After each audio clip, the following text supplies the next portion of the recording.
দেখুন, আমার প্রিয় রানাঘাট দক্ষিণবাসীকে এই বার্তা দিতে চাই যে এখানে ক্যান্ডিডেট মুকুটমণি অধিকারী নয়, এখানে ক্যান্ডিডেট সর্বভারতীয় তৃণমূল কংগ্রেসের সর্বভারতীয় নেত্রী মাননীয় মুখ্যমন্ত্রী মমতা ব্যানার্জি। আমরা মমতা ব্যানার্জি অভিষেক ব্যানার্জিকে রেখে দল করি এবং অভিষেক ব্যানার্জি মমতা ব্যানার্জির আশীর্বাদ নিয়ে আমরা এখানে দাঁড়িয়েছি। সুতরাং মমতা ব্যানার্জিকে দেখে, অভিষেক ব্যানার্জিকে দেখেই এলাকার মানুষ ভোট দেবেন এবং পশ্চিমবঙ্গের যে সার্বিক উন্নয়ন 2011 সালের পরবর্তী সময় হয়েছে প্রত্যেকটা ক্ষেত্রে, সেই উন্নয়ন দেখে মানুষ ভোট দেবেন। এবং আমি মনে করি মানুষের মধ্যে কৌতূহল থাকা ভালো, কৌতূহল তাদেরকে নিয়েই থাকে যারা জীবিত। সুতরাং আমি মনে করি যে আই এম অ্যালাইভ, যে মানুষ আমাকে নিয়ে এখনো চিন্তা ভাবনা করছে। কি আশা করছেন? 100% নিশ্চিত যে আমরা জিতবো। মানুষ 2024-এর লোকসভা ভোটের পরে যে রেজাল্ট ডিক্লেয়ার হয়েছে, তারপরে পশ্চিমবঙ্গের মানুষ তার যে অন্ধ মোহের জাল থেকে ধীরে ধীরে নিজেকে মুক্ত করছে।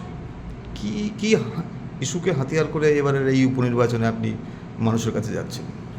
অবশ্যই বিজেপি বিগত 5 বছরে এখানে এমপি জিতিয়েছিল। সাধারণ মানুষ বিজেপির এমপি কোনো কাজ করেনি ব্যভিচারিতা, নোংরাম ও মেয়েবাজি ছাড়া।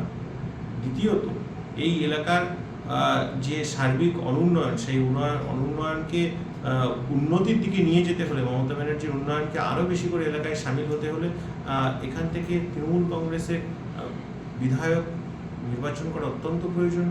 এবং তাছাড়া অনেকগুলো ইস্যু রয়েছে, যেমন রানাঘাট দক্ষিণে আমাদের কোনো কলেজ নেই। রানাঘাট দক্ষিণে অনেক বড় বড় সমস্যা রয়েছে, যেগুলো বিধায়ক হিসাবে করা সম্ভব, আমরা সেগুলো চেষ্টা করব।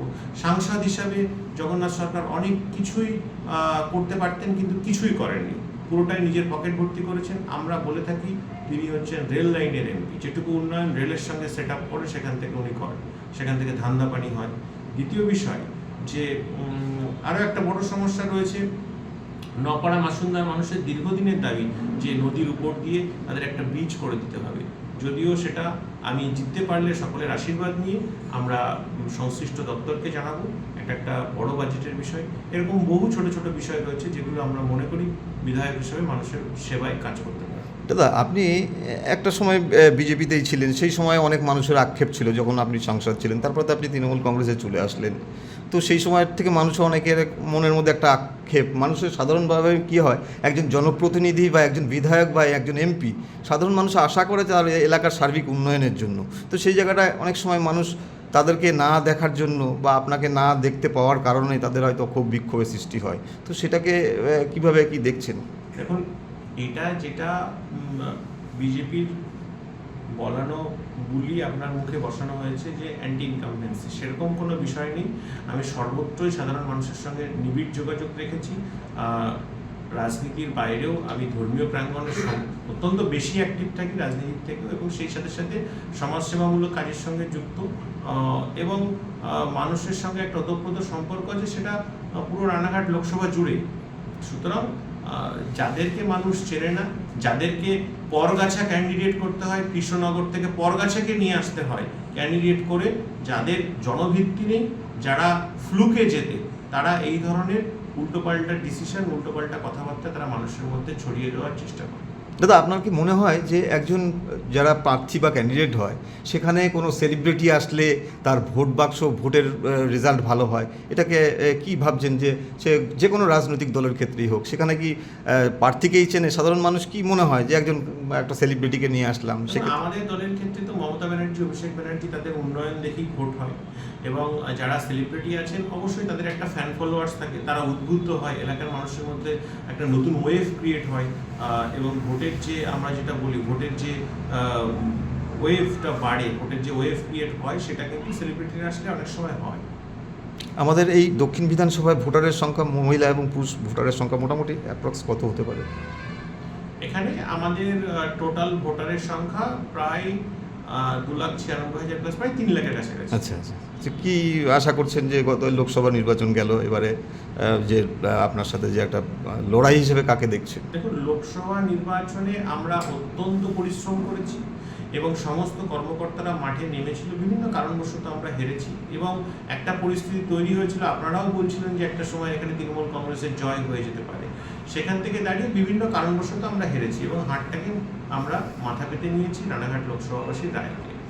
কিন্তু যে দিন থেকে রেজাল্ট ডিক্লেয়ার হয়েছে, যে দিন থেকে রেজাল্ট ডিক্লেয়ার হয়েছে লোকসভার, সেই মুহূর্ত থেকে মানুষের মোহভঙ্গ হয়ে গেছে যে শ্রীরামচন্দ্রকে নিয়ে নোংরা রাজনীতি করা, এই ধর্মান্ধ গুটি কয়েক মানুষের হিন্দুত্ব, এসসি এসটি ওবিসি দলিত পীড়িত পিছিয়ে পড়া অংশের মানুষদেরকে বাদ দিয়ে যে উগ্র হিন্দুত্বের খেলা বিজেপি খেলছিল, তার বিরুদ্ধে মানুষ ধীরে ধীরে সজাগ হচ্ছে। উদ্বাস্তু সমাজ, মতুয়া সমাজ, রাজবংশী সমাজ কিন্তু ধীরে ধীরে ধীরে ধীরে তাদের থেকে দূরত্ব বাড়াচ্ছে। তো এবারে একদম লড়াইটা খুব শক্ত না একদম খুব ইজি? লড়াইটা অবশ্যই শক্ত। আমরা যে কোনো লড়াইকে কঠিনভাবেই দেখি এবং আমরা সর্বশক্তি দিয়ে লড়াইয়ের ময়দানে নেমেছি। তবে মানুষ তাদের ভুল বুঝেছেন এবং এত কিছুর পরেও মানুষ যে আশীর্বাদ বর্ষণ করছেন, যে ভালোবাসা দেখাচ্ছেন এবং তারা বলছেন যে 2024-এর আমরা একটা অ্যাঙ্গেলে ভোট দিয়েছি কিন্তু আমরা অনুতপ্ত। আমরা চাই যে আপনি জিতুন, মমতা ব্যানার্জি জিতুক, এলাকার উন্নয়ন।